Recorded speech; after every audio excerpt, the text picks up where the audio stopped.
Good evening दोस्तों, आप सभी के लिए।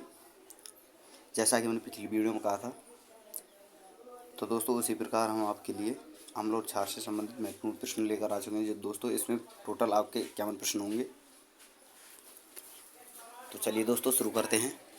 और दोस्तों मैंने पिछली वीडियो में आपको पीएच मान और आपके पदार्थों में पाए जाने वाले अम्ल बता दिए हैं। तो दोस्तों उनको अच्छे से रिवाइज कर लें ताकि ऑब्जेक्टिव टाइप प्रश्न हल करने में आपको कोई दिक्कत ना आए। तो चलिए दोस्तों शुरू करते हैं। और दोस्तों प्रत्येक प्रश्न के आंसर के लिए आपको 5 सेकंड का समय दिया जाता है। दोस्तों अगर हमारी वीडियो आपको पसंद आए दोस्तों तो वीडियो को शेयर जरूर करें, लाइक करें और सब्सक्राइब करें। और दोस्तों बेल आइकन दबाना भूलें नहीं। तो चलिए दोस्तों शुरू करते हैं।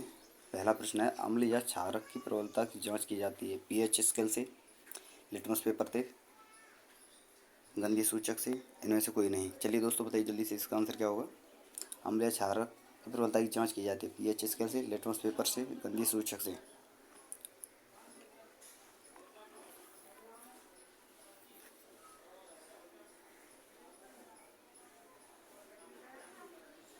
तो दोस्तों इसका आंसर है ऑप्शन नंबर ए, पीएच स्केल से। अगला प्रश्न है प्रश्न नंबर 2, पीएच स्केल की खोज किसने की। और ऑप्शन है आपके सामने रदरफोर्ड ने, जे थॉमसन ने, जेम्स चैडविक ने या सर सोरेनसन ने। चलिए दोस्तों बताइए जल्दी से इसका आंसर क्या होगा। पीएच स्केल की खोज किसने की, रदरफोर्ड ने, जे थॉमसन ने, जेम्स चैडविक ने या सोरेनसन ने।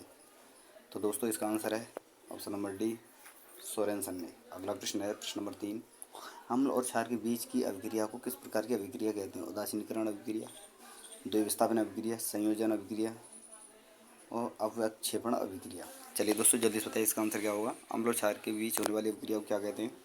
उदासीनीकरण अभिक्रिया, द्विविस्थापन अभिक्रिया या संयोजन अभिक्रिया या अवक्षेपण अभिक्रिया। तो दोस्तों इसका आंसर है ऑप्शन नंबर ए, उदासीनीकरण अभिक्रिया। अगला प्रश्न है प्रश्न नंबर 4, सांद्र अम्ल या क्षारक को जल के साथ मिश्र करना किस प्रकार की अभिक्रिया है। ऊष्माशोषी अभिक्रिया, ऊष्माक्षेपी अभिक्रिया या फिर दोस्तों अवक्षेपण अभिक्रिया या अपचयन अभिक्रिया। चलिए दोस्तों जल्दी से बताइए इसका आंसर क्या होगा। सांद्र जल अम्ल या क्षारक को जल के साथ मिश्र करना किस प्रकार की अभिक्रिया है दोस्तों। और आपको ऑप्शन है आपके सामने, ऊष्माशोषी अभिक्रिया, ऊष्माक्षेपी, अवक्षेपण या अपचयन। चलिए दोस्तों बताइए इसका आंसर क्या होगा। तो दोस्तों मैं आपको बता दूं इसका आंसर होगा ऑप्शन नंबर वी, ऊष्माक्षेपी अभिक्रिया। अगला प्रश्न है प्रश्न नंबर 5,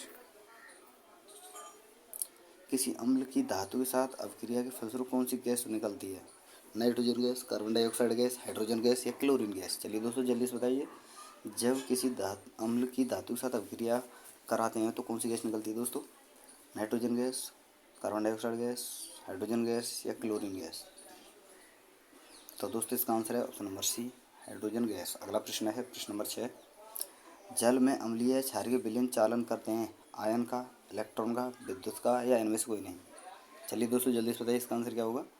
जल में अम्लीय या क्षारकीय विलयन चालन करते हैं आयन का, इलेक्ट्रॉन का, विद्युत का या इनमें से कोई नहीं। तो दोस्तों इसका आंसर है ऑप्शन नंबर सी, विद्युत का। अगला प्रश्न है प्रश्न नंबर 7, जल में अम्ल मिलाने पर हाइड्रोजन आयन की मात्रा में क्या परिवर्तन होता है। बढ़ती है, घटती है, स्थिर रहती है, इनमें से कोई नहीं। चलिए दोस्तों जल्दी बताइए, जल में अम्ल मिलाने पर हाइड्रोजन आयन की मात्रा पर क्या परिवर्तन होता है। बढ़ती है, घटती है, स्थिर रहती है, इनमें से कोई नहीं। तो दोस्तों इसका आंसर है ऑप्शन नंबर ए, बढ़ती है। अगला प्रश्न है प्रश्न नंबर 8, अम्लीय पदार्थ में जल में घुलकर क्या देते हैं। Hydrogen ion H+, hydroxyl ion OH-, chlorine ion Ct- और ऑक्सीजन आयन O-। चलिए दोस्तों बताइए जल्दी से इसका आंसर क्या होगा। हम लोग वे पदार्थ हैं जल में घुलकर क्या देते हैं दोस्तों। हाइड्रोजन आयन यानी H+, हाइड्रोक्सिल आयन यानी OH-, क्लोरीन आयन यानी Ct- और ऑक्सीजन आयन यानी कि O-। चलिए दोस्तों बताइए जल्दी से इसका आंसर क्या होगा। तो दोस्तों इसका आंसर है ऑप्शन नंबर ए, हाइड्रोजन आयन यानी H+। अगला प्रश्न है प्रश्न नंबर 9, क्या सभी क्षारक क्षारक होते हैं। तो बताएं कि कौन सा क्षारक क्षारक क्षार होगा।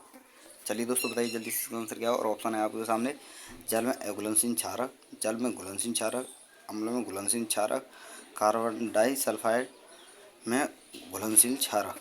चलिए दोस्तों बताइए इसका आंसर क्या होगा। क्या सभी क्षारक क्षार हो सकते हैं?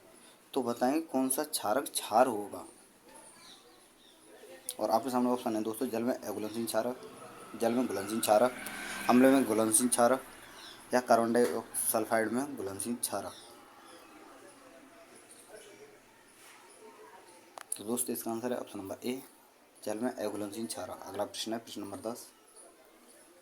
वे पदार्थ जिनके स्वाद खट्टे होते हैं और नीले लिट्मस को लाल बना देते क्या कहलाते हैं? भस्म, लवण, अम्ल, क्षारक। चलिए दोस्तों बताइए जल्दी से इसका आंसर क्या होगा। वे पदार्थ जिनके स्वाद खट्टे होते हैं जो नीले लिट्मस को के घोल को लाल बना देते हैं क्या कहलाते हैं? भस्म, लवण, अम्ल या क्षारक। तो दोस्तों इसका आंसर है ऑप्शन नंबर ए, सॉरी दोस्तों ऑप्शन नंबर सी। सी आपका ऑप्शन नंबर होगा, यानी अम्ल। और दोस्तों जो कड़वे होते हैं वो आपके क्षार होते हैं। अम्ल खट्टे होते हैं और क्षार आपके कड़वे होते हैं। ये चीज़ आपको ध्यान रखनी है दोस्तों। और अगला प्रश्न है प्रश्न नंबर 11। जल में घुलनशील भस्म क्या कहलाते हैं? क्षार, क्षारक, क्षारण या संक्षारण। चलिए दोस्तों बताइए जल्दी जल्दी से इसका आंसर क्या होगा। जल में घुलनशील भस्म क्या कहलाते हैं? क्षार, क्षारक, क्षरण या संक्षारण। तो दोस्तों मैं आपको बता दूं, जितने भस्म जल में घुले होते हैं उन्हें हम क्षार कहते हैं। तो दोस्तों इसका आंसर है ऑप्शन नंबर ए, क्षार। अगला प्रश्न है प्रश्न नंबर 12। कौन सा पदार्थ लाल लेटरिस को नीला कर देता है? अम्ल, क्षार, लवण, इनमें से कोई नहीं। चलिए दोस्तों बताइए जल्दी से इसका आंसर क्या होगा। तो दोस्तों मैंने आपको पिछले प्रश्न में बताया था प्रश्न नंबर 10 में कि जो अम्ल जो होते हैं नीले लिटरस को लाल करते हैं और क्षार जो होते हैं लाल को नीला कर देते हैं। तो दोस्तों यहाँ पर पूछा गया है लाल लिटर को नीला कर देना क्या कहलाता है? लाल को नीला कर देना दोस्तों क्षार, यानी ऑप्शन नंबर बी आपका सही आंसर है।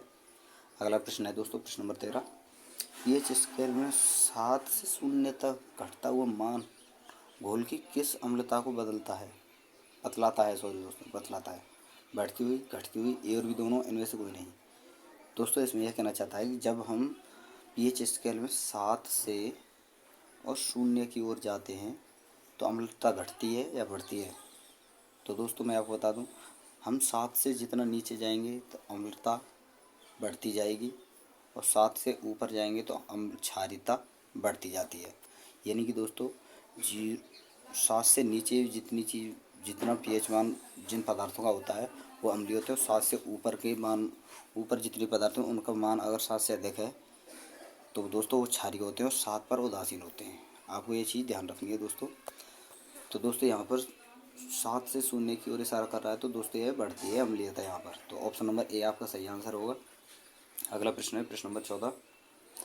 पीएच स्केल में 14 क्या दर्शाता है? तो दोस्तों मैंने आपको बताया था 0 जो होता है हालांकि क्षार होगा क्योंकि 7 से ऊपर जा रहा है तो क्षार होगा, लेकिन कैसा क्षार होगा? प्रबल क्षार, दुर्बल क्षार, सामान्य क्षार, इनमें से कोई नहीं। चलिए दोस्तों बताइए जल्दी से। ये दोस्तों डबल टाइप हो गया है सामान्य क्षार। तो चलिए दोस्तों बताइए इसका आंसर क्या होगा। दोस्तों मैं आपको बता दूं एक बार, जब 0 से हम नीचे जाते हैं तो दोस्तों प्रबल अम्ल होते हैं, 0 तक सामान्य होते हैं। लेकिन दोस्तों हम 14 तक जाते हैं तो सामान्य, और 14 से ऊपर जाते हैं दोस्तों तो वो प्रबल क्षार होते हैं। तो यहाँ पर बोला है दोस्तों 14 क्या दर्शाता है? तो दोस्तों मैं आपको बता दूं यहाँ पर होगा सामान्य क्षार। सी आपका सही आंसर होगा। अगला प्रश्न है प्रश्न नंबर 15। 0 से 14 तक के मान होते हैं पीएच स्केल में, 0 से 14 तक के मान है। 0 का मान क्या दर्शाता है दोस्तों? जैसे कि मैंने आपको बताया था 14 जो होता है सामान्य क्षार होता है तो 0 दोस्तों सामान्य अम्ल, यानी कि दुर्बल सामान्य। अगर अम्ल जो भाई अम्ल का जो पीएच मान ज़्यादा है तो प्रबल अम्ल होगा तो क्षार दुर्बल होंगे। और दोस्तों अगर अम्ल दुर्बल हुए तो क्षार प्रबल होंगे। तो दोस्तों यहाँ पर 0 की बोल रहा है तो प्रबल है तो क्षार कैसे होंगे दोस्तों? दुर्बल, यानी कमज़ोर। तो आपका बी ऑप्शन नंबर बी आपका सही आंसर है। अगला प्रश्न है प्रश्न नंबर 16। अम्ल और भस्म आपस में अभिक्रिया बनाते हैं क्षार, लवण, प्रबल क्षार, प्रबल अम्ल। चलिए दोस्तों बताइए जल्दी से इसका आंसर क्या होगा। अम्ल और भस्म आपस में क्रिया करके क्या बनाते हैं दोस्तों? क्षार, लवण, प्रबल क्षार, अम्ल। तो दोस्तों इसका आंसर है ऑप्शन नंबर बी, लवण। अगला प्रश्न है प्रश्न नंबर 17, में से कौन सी धातु अम्ल और क्षार दोनों से अभिक्रिया करती है, यानी उदासीनीकरण की स्थिति दर्शाती है। तो दोस्तों इस ऑप्शन है आपके सामने Cu यानी कॉपर, Ag यानी चांदी, Fe यानी आयरन, Zn यानी जिंक। चलिए दोस्तों बताइए जल्दी से इसका आंसर क्या है।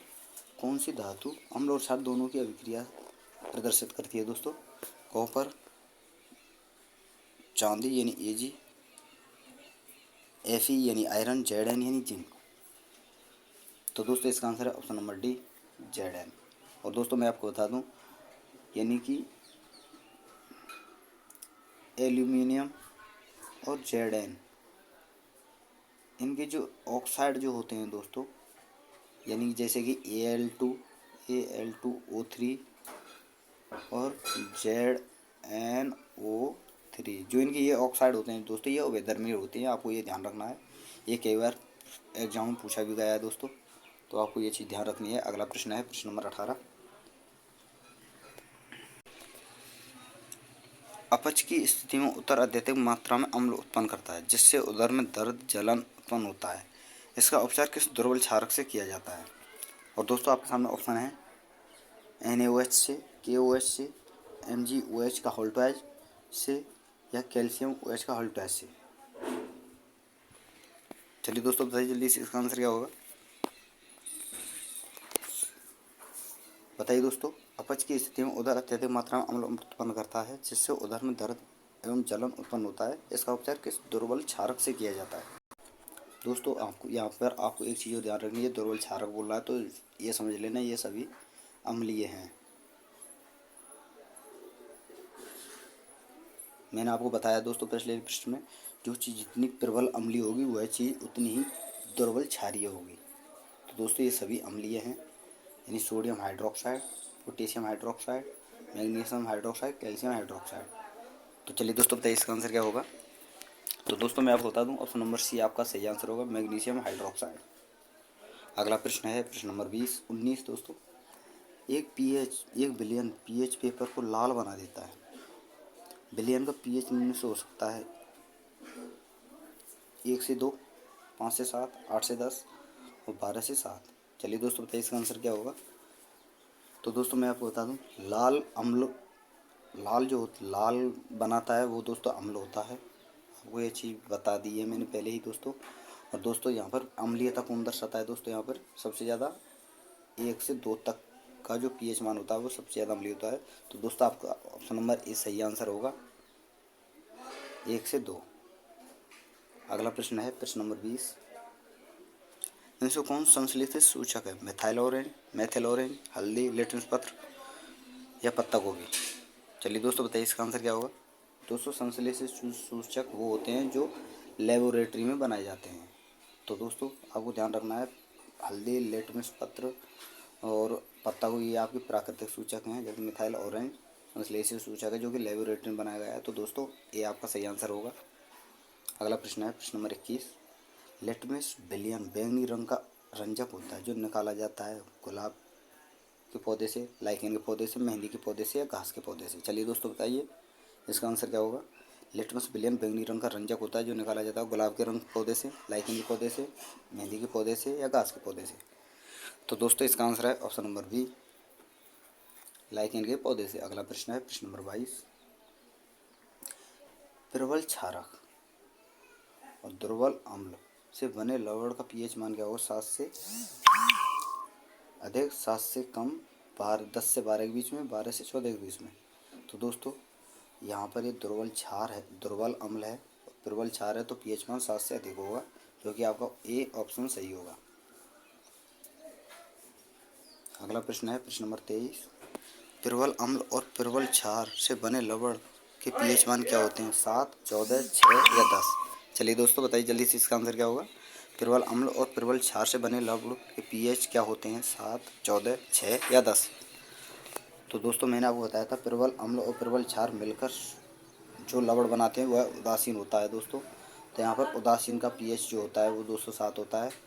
तो दोस्तों ऑप्शन नंबर ए आपका सही आंसर है, क्योंकि प्रबल अम्ल और प्रबल क्षार मिलकर उदासीन की स्थिति पैदा करते हैं। तो दोस्तों ये आपका सही आंसर होगा, जो कि उदासीन का पीएच मान जो होता है 7 होता है दोस्तों, आपको ये ध्यान रखना है। अगला प्रश्न है दोस्तों प्रश्न नंबर 24। कुछ ऐसे पदार्थ होते हैं जिनकी गंध अम्लीय या क्षार के माध्यम में बदल जाते हैं, ऐसे पदार्थों को किस प्रकार सूचक कहा जाता है? प्राकृतिक सूचक, गंधीय सूचक, संश्लेषित सूचक और सामान्य सूचक। तो दोस्तों मैंने आपको पिछली वीडियो में क्वेश्चन बताया था जो लेबोरेटरी में प्राप्त किए जाते हैं, लेबोरेटरी में दोस्तों वो संश्लेषित सूचक होते हैं, और जो गंध पैदा करते हैं वो दोस्तों गंधीय सूचक होते हैं। जो प्रकृति से पैदा होते हैं जो दोस्तों प्राकृतिक सूचक, और सामान्य सूचक जैसे हम सभी प्रकार के जो सूचक होते हैं जैसे प्राकृतिक सूचक हैं उन्हें हम सामान्य सूचक कह सकते हैं दोस्तों। वो गंधीय सूचक जो होते हैं उन्हें भी हम सामान्य सूचक कहते हैं, लेकिन संश्लेषित सूचक जो होते हैं उन्हें हम सामान्य सूचक नहीं कह सकते। लेकिन यहाँ पर ये दोस्तों हम सामान्य सूचक बोलेंगे नहीं, क्योंकि यहाँ पर एक गंध के बारे में बोल रहा है तो गंधीय सूचक होंगे, जो कि आपका ऑप्शन नंबर बी आपका सही आंसर है। अगला प्रश्न है प्रश्न नंबर 25। धातुओं के कार्बोनेट और बाइकार्बोनेट पर अम्ल की अभिक्रिया से कौन सा गैस उत्सर्जित होता है? Hydrogen gas, carbon dioxide gas, oxygen gas या जल गैस। चलिए दोस्तों बताइए इसका आंसर क्या होगा। धातुओं के कार्बोनेट और बाइकार्बोनेट अम्ल की अभिक्रिया से कौन सा गैस उत्सर्जित होता है? Hydrogen gas, carbon dioxide gas, oxygen gas या जल गैस। तो दोस्तों इसका आंसर है option number B, carbon dioxide gas. अगला प्रश्न है प्रश्न नंबर 26। एक छात्र जांच परख नली में लिए गए सोडियम का बाइकार्बोनेट के तनु विलयन में सार्वभौम सूचक की कुछ बूंद मिलाता है तो निम्नलिखित में कौन सा रंग दिखेगा? नीला, हरा, नारंगी या पीला। चलिए दोस्तों बताइए जल्दी से इसका आंसर क्या होगा। जब एक छात्र परख नली में सोडियम बाइकार्बोनेट तनु विलयन में सार्वभौम सूचक की कुछ बूंद डालता है तो कैसा रंग दिखेगा दोस्तों?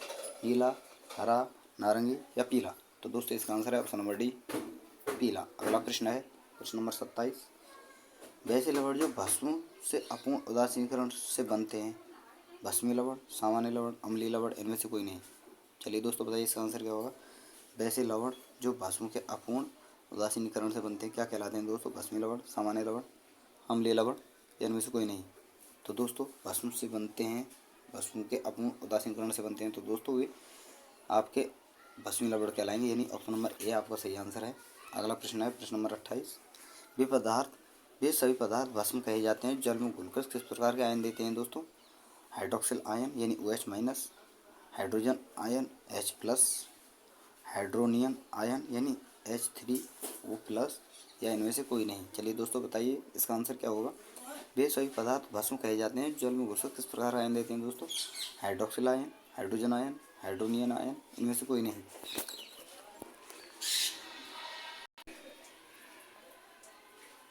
तो दोस्तों इसका आंसर है option number A, hydroxyl ion यानी OH माइनस। अगला प्रश्न है प्रश्न नंबर 29। भस्म के स्वाद होते हैं खट्टा, कड़वा, मीठा या नमकीन। तो दोस्तों मैंने पिछले प्रश्न में बताया था कि पीछे प्रश्न बताया हुआ है दोस्तों, भस्म यानी क्षार जो होते हैं दोस्तों वे कड़वे होते हैं, जबकि अम्ल होते हैं जो दोस्तों वे खट्टे होते हैं। तो यहाँ पर भस्म बोल रहा है तो दोस्तों यहाँ पर आपका ऑप्शन नंबर बी आपका सही आंसर होगा, यानी कड़वा। अगला प्रश्न है प्रश्न नंबर 30। जिस भस्म के अणु जल में पूर्णतः आयनित होकर हाइड्रोक्साइड आयन देते हैं वे कहे जाते हैं दुर्बल भस्म, सामान्य भस्म, दुर्बल भस्म, इनमें से कोई नहीं। चलिए दोस्तों बताइए इसका आंसर क्या होगा। जिस भस्म के अणु जल में पूर्णतः आयनित होकर हाइड्रोक्साइड आयन देते हैं वे कहे जाते हैं दुर्बल भस्म, सामान्य भस्म, प्रबल भस्म, इनमें से कोई नहीं। तो दोस्तों इसका आंसर है ऑप्शन नंबर सी, प्रबल भस्म। अगला प्रश्न है प्रश्न नंबर 31। सार्वत्रिक सूचक शुद्ध जल में कौन सा रंग देता है? लाल, हरा, नीला या बैंगनी। चलिए दोस्तों बताइए जल्दी से इसका आंसर क्या होगा। सार्वत्रिक सूचक शुद्ध जल में कैसा रंग देता है? लाल, हरा, नीला या बैंगनी। तो दोस्तों इसका आंसर है आपके सामने ऑप्शन नंबर बी, हरा। अगला प्रश्न है प्रश्न नंबर 32। तांबे के बर्तन में खट्टे पदार्थ क्यों नहीं रखने चाहिए? और ऑप्शन है आपके सामने दोस्तों।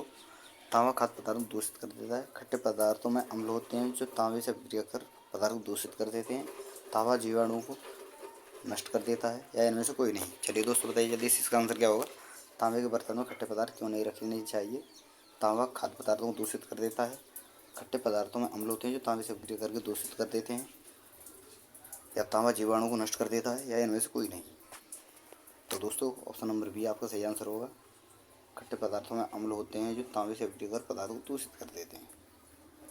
अगला प्रश्न है प्रश्न नंबर 33। खाने का सोडा और वाशिंग सोडा किस विधि से बनाया जाता है?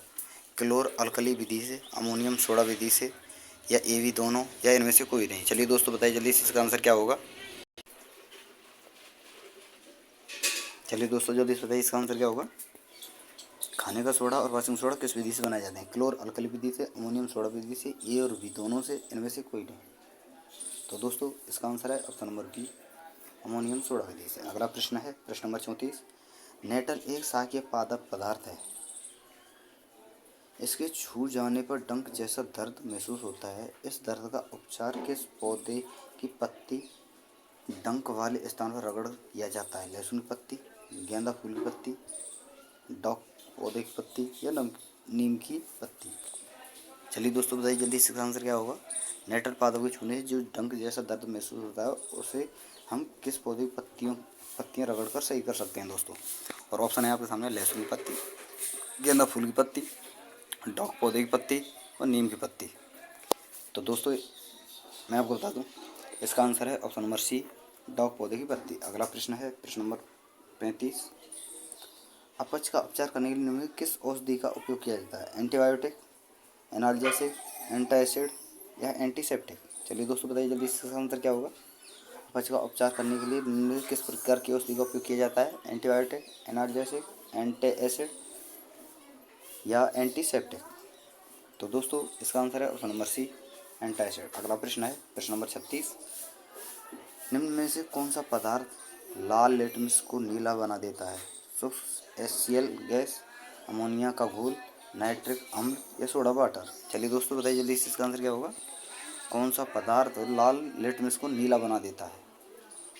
HCl गैस, शुष्क HCl गैस, अमोनिया का घोल, नाइट्रिक अम्ल, या सोडा वाटर। तो दोस्तों ऑप्शन नंबर बी आपका सही आंसर होगा, अमोनिया का घोल। अगला प्रश्न है प्रश्न नंबर 37। अगर चूना जल में अत्यधिक CO2 गैस प्रवाहित की जाती है तो दूधिया रंग किस रंग में परिवर्तित हो जाता है? श्वेत, पीला, नीला, या हरा। चलिए दोस्तों जल्दी से बताइए इसका आंसर क्या होगा।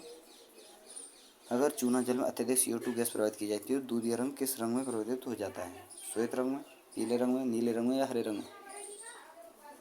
तो दोस्तों इसका आंसर है ऑप्शन नंबर ए, श्वेत रंग में। अगला प्रश्न है प्रश्न नंबर 38। अम्ल शब्द की उत्पत्ति लैटिन शब्द के एसिड्स से हुई है जिसका अर्थ है मीठा, कसैला, खट्टा, या इनमें से कोई नहीं। चलिए दोस्तों बताइए इसका आंसर क्या होगा। अम्ल शब्द की उत्पत्ति लैटिन शब्द एसिड्स से हुई है। तो बताइए दोस्तों एसिड्स का अर्थ क्या है? मीठा, कसैला, खट्टा, इनमें से कोई नहीं। तो दोस्तों इसका आंसर है ऑप्शन नंबर सी, खट्टा। अगला प्रश्न है प्रश्न नंबर 39। हाइड्रोजन आयन स्वतंत्र रूप से नहीं रह सकते, ये जल से संयोग करके बनाते हैं। अमोनियम आयन, जल, अम्ल, हाइड्रोनियन आयन। चलिए दोस्तों बताइए इसका आंसर क्या होगा। हाइड्रोजन आयन स्वतंत्र रूप से नहीं रह सकते, ये जल से संयोग करके क्या बनाते हैं दोस्तों? अमोनियम आयन, जल, अम्ल, हाइड्रोनियन आयन। चलिए दोस्तों बताइए इसका आंसर क्या होगा। तो दोस्तों इसका आंसर है ऑप्शन नंबर डी, आपका सही आंसर होगा, हाइड्रोनियम आयन यानी H2O+। अगला प्रश्न है प्रश्न नंबर 40। हल्दी का रस घरेलू सूचक है जिसका रंग पीला होता है। इस सूचक से किस विलयन की पहचान की जा सकती है? अम्लीय, उदासीन, क्षारीय, या इनमें से कोई नहीं। चलिए दोस्तों बताइए जल्दी से इसका आंसर क्या होगा। हल्दी एक घरेलू सूचक है जिसका रंग पीला होता है। इस सूचक से किस विलयन की पहचान की जा सकती है? अम्लीय, उदासीन, या क्षारीय, या इनमें से कोई नहीं। चलिए दोस्तों बताइए जल्दी से इसका आंसर क्या होगा। चलिए दोस्तों बताइए जल्दी से इसका आंसर क्या होगा। हल्दी से किस प्रकार के सूचक की पहचान की जाती है? अम्लीय, उदासीन, क्षारीय, या इनमें से कोई नहीं। तो दोस्तों मैं आपको बता दूं ऑप्शन नंबर सी आपका सही आंसर होगा, यानी क्षारीय। अगला प्रश्न है प्रश्न नंबर 41। चुकंदर का रंग बैंगनी रंग का घरेलू सूचक है। चुकंदर का जो रस होता है दोस्तों बैंगनी रंग का घरेलू सूचक है। क्षारीय विलयन में इसका रंग कैसा होता है दोस्तों? लाल, पीला, नारंगी, नीला। चलिए दोस्तों बताइए जल्दी से, इसका आंसर क्या होगा? चुकंदर का रस बैंगनी रंग का घरेलू सूचक है। जो क्षारीय विलयन में इसका रंग कैसा होगा दोस्तों? लाल, पीला, नारंगी या नीला। तो दोस्तों मैं आपको बता दूं, ऑप्शन नंबर बी आपका सही आंसर है, यानी पीला। अगला प्रश्न है प्रश्न नंबर 42। इनमें से कौन गंधीय सूचक है? प्याज, लौंग का तेल, वेनिला या इनमें से सभी? चलिए दोस्तों बताइए इसका आंसर क्या होगा? इनमें से कौन गंधीय सूचक है? प्याज, लौंग का तेल, वेनिला या इनमें से सभी? तो दोस्तों ऑप्शन नंबर बी आपका सही आंसर होगा, लौंग का तेल। अगला प्रश्न है प्रश्न नंबर 43। किसी विलयन में हाइड्रोजन में आयन के विभिन्न सांद्रता विभिन्न रंगों में प्रदर्शित करने के लिए एक सूचक की आवश्यकता होती है। उसे कहते हैं हम सार्वभौमिक सूचक, लिटमस पत्र सूचक, मेथिल ऑरेंज सूचक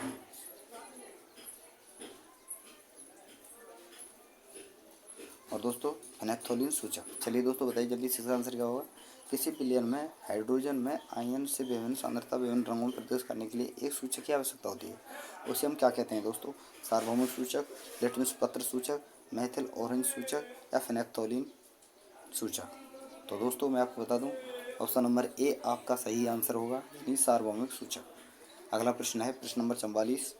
दांतों को साफ करने के लिए दंत मंजन प्राय होते हैं क्षारीय, अम्लीय, लवणयुक्त या इनमें से कोई नहीं? चलिए दोस्तों बताइए इसका आंसर क्या होगा? दांतों को साफ करने वाले दंत मंजन प्राय होते हैं, यानी जो आपकी टूथपेस्ट, कोलगेट जितनी भी होती हैं दोस्तों, ये अम्लीय होती हैं, क्षारीय होती हैं, लवणयुक्त होती हैं। चलिए दोस्तों बताइए इसका आंसर क्या होगा? तो दोस्तों मैं आपको बता दूं, इसका आंसर है ऑप्शन नंबर ए, क्षारीय। अगला प्रश्न है प्रश्न नंबर 45। दो विलयनों ए और बी में पीएच क्रमशः 2 और 5 है। तो बताइए दोस्तों ज़्यादा अम्लीय कौन सा होगा? बी ए से ज़्यादा अम्लीय है या ए बी के बराबर है? चलिए दोस्तों बताइए इसका आंसर क्या होगा? यानी आपके पास दो विलयन है, एक तो विलयन ए, एक विलयन बी, यानी एक तो विलयन ए, एक विलयन बी। इसका पीएच मान 2 है, इसका 5 है। तो बताइए दोस्तों सबसे ज़्यादा अम्लीय कौन सा होगा? ए होगा या बी होगा, या बी ए से ज़्यादा होगा, या ए और बी बराबर होंगे? चलिए दोस्तों बताइए इसका आंसर क्या होगा? तो दोस्तों मैंने आपको बताया है पीछे में आपको बता चुका हूँ दोस्तों, जो पीएच मान 7 से जितना कम होगा वह उतना ही अम्लीय होगा, और 7 से जितना ज़्यादा होगा वह उतना ही क्षारीय होगा। तो यहाँ पर दोस्तों अम्लीय पूछा है, तो अम्लीय का मान यहाँ पर 2 है। तो और 2 आपके लिए मैं बताऊँ दोस्तों, आपको लिए बताया गया है ए के लिए, और 5 बताया गया है बी के लिए। तो ए आपका यहाँ पर सही आंसर हो गया, यानी ऑप्शन नंबर बी, यानी ए। अगला प्रश्न है प्रश्न नंबर 46। धातु ऑक्साइड को किस प्रकार का ऑक्साइड कहा जाता है? अम्लीय ऑक्साइड, वैधर्मी ऑक्साइड, परऑक्साइड या क्षारकीय ऑक्साइड? चलिए दोस्तों बताइए इसका आंसर क्या होगा? धातु ऑक्साइड को किस प्रकार का ऑक्साइड कहते हैं? अम्लीय ऑक्साइड, वैधर्मी ऑक्साइड, परऑक्साइड या क्षारकीय ऑक्साइड? तो दोस्तों मैं आपको बता दूं, इसका आंसर है ऑप्शन नंबर डी, यानी दोस्तों क्षारकीय ऑक्साइड। ऑप्शन नंबर डी आपका सही आंसर है। अगला प्रश्न है दोस्तों प्रश्न नंबर 47। अधात्विक ऑक्साइड को कहते हैं वैधर्मी ऑक्साइड, परऑक्साइड, अम्लीय ऑक्साइड या क्षारकीय ऑक्साइड? जो दोस्तों धात्विक ऑक्साइड होते हैं वो दोस्तों आपके क्षारीय, मैंने आपको बता दिया है पीछे, और जो तो अधात्विक होते हैं वो दोस्तों अम्लीय ऑक्साइड होते हैं। तो दोस्तों आपको ध्यान रखना है, धात्विक जो होते हैं वो क्षारीय होते हैं और अधात्विक जो होते हैं अम्लीय होते हैं। तो ऑप्शन नंबर सी आपका सही आंसर होगा। अगला प्रश्न है प्रश्न नंबर 48। इनमें से आपको सही कथन चुनना है दोस्तों। आपके सामने ऑप्शन है दोस्तों, ऑप्शन नंबर ए है, अम्ल जल में H धन आयन देते हैं और क्षार OH माइनस आयन देते हैं। और ऑप्शन नंबर बी है दोस्तों आपके सामने, अम्ल जल में H3O प्लस आयन देते हैं जबकि क्षार OH धन आयन देते हैं। अम्ल जल में OH माइनस आयन देते हैं जबकि क्षार H धन आयन देते हैं। और ऑप्शन नंबर डी है दोस्तों आपके सामने, अम्ल जल में H3O प्लस आयन देते हैं जबकि क्षार OH माइनस आयन देते हैं। चलिए दोस्तों बताइए इसका आंसर क्या होगा? और दोस्तों इस प्रश्न के लिए मैं आपको 10 सेकंड का समय देता हूं। तो चलिए दोस्तों बताइए इसका आंसर क्या होगा?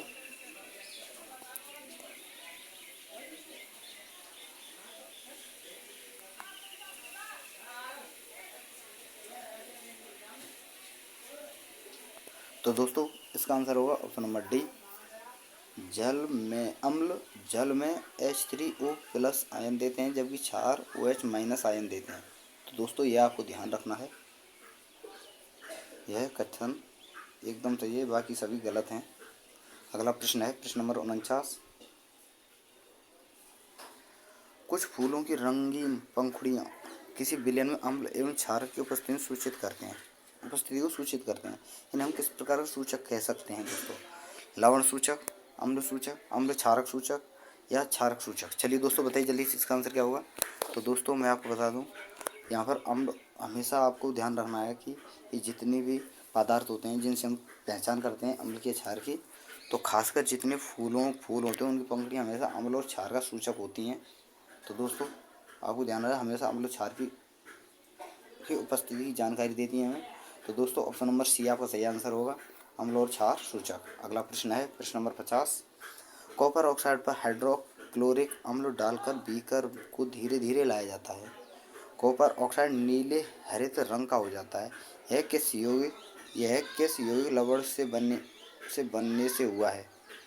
और दोस्तों आपके सामने ऑप्शन है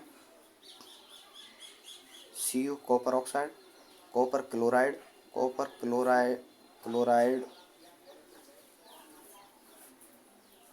और कॉपर हाइड्रोक्साइड। चलिए दोस्तों बताइए जल्दी से इसका आंसर क्या होगा। यानी दोस्तों कॉपर ऑक्साइड पर हाइड्रोक्लोरिक अम्ल डालकर बीकर को धीरे धीरे लाया जाता है और कॉपर ऑक्साइड नीले हरे रंग का हो जाता है। यह किस यौगिक लवण के बनने से हुआ है दोस्तों? और दोस्तों मैं आप ऑप्शन है आपके सामने CuO यानी कॉपर ऑक्साइड, CuCl2 यानी कॉपर क्लोराइड और दोस्तों CuCl3 कॉपर ट्राई क्लोराइड और दोस्तों CuOH का होल ट्वाइड कॉपर हाइड्रोक्साइड। तो दोस्तों मैं आपको बता दूं जब कॉपर और हाइड्रोक्लोरिक अम्ल की क्रिया होती है तो दोस्तों Cu और Cl2 बनता है, जिसके कारण दोस्तों कॉपर नीले हरे रंग का हो जाता है। तो दोस्तों आपको ध्यान रखना है Cu और दोस्तों Cl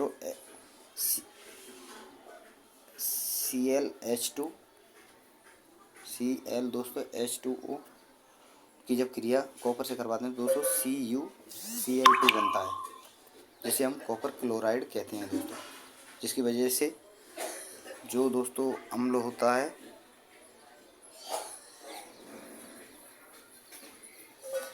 दोस्तों जो कॉपर होता है आपका नीले हरे रंग का हो जाता है। तो दोस्तों ऑप्शन नंबर बी आपका सही आंसर होगा, कॉपर क्लोराइड। अगला प्रश्न और अंतिम प्रश्न है दोस्तों प्रश्न नंबर 51। सोडियम कार्बोनेट के जलीय घोल में मिथाइल ऑरेंज का घोल मिलाने पर घोल का रंग परिवर्तित होकर कैसा हो जाता है? पीला, लाल, हरा या नीला। चलिए दोस्तों बताइए जल्दी से इसका आंसर क्या होगा। जो कि दोस्तों मैं आपको बता दूं सोडियम कार्बोनेट के जलीय घोल में मिथाइल ऑरेंज का घोल मिलाने पर घोल का रंग परिवर्तित होकर कैसा हो जाता है? पीला, लाल, हरा या नीला। चलिए दोस्तों बताइए जल्दी से इसका आंसर क्या होगा। तो दोस्तों मैं आपको बता दूं इसका आंसर है ऑप्शन नंबर ए यानी पीला। तो दोस्तों आपकी ये वीडियो यहाँ पर समाप्त होती है, जिसमें टोटल आपके लिए 51 प्रश्न थे, जो कि अति महत्वपूर्ण प्रश्न थे दोस्तों।